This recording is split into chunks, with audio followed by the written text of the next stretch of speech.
Daniel, you must wake up. Are you still unconscious? Oh, thank God. I thought the shock was too strong. When you saw me, I was pretending to be controlled by Corpex, but I couldn't let them catch us, so the virus you had installed gave off a strong electric shock, so you wouldn't accidentally give us away with your reaction, and we'd be discovered by the guards. You were taken to a cabin. You should be in the main car of the damn train. Yes, the virus behaved as if I was talking to you. I needed you to trust 100%, and my image gave you peace of mind. But with the electric shock, everything was lost. We're stuck on the train, but getting closer to our target. Corpex actually controls us with these implants, but some of us have been able to override it. We use them so they don't get suspicious.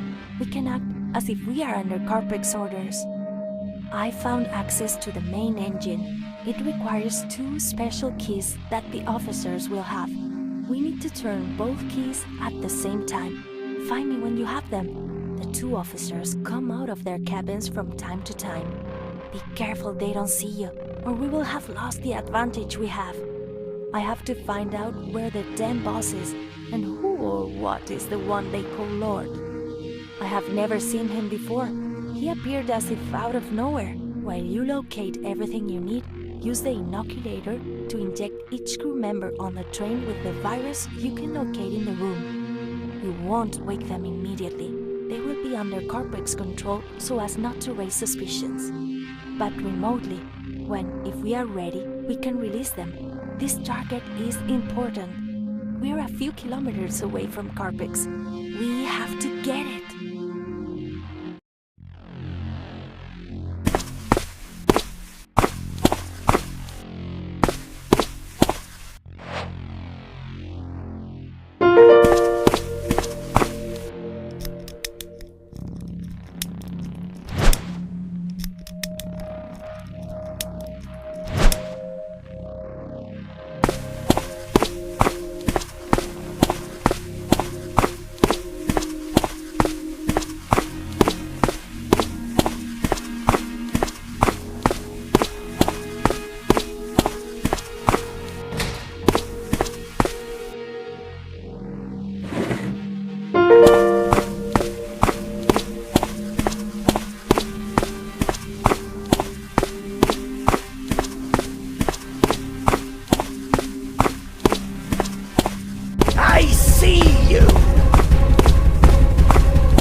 I see you!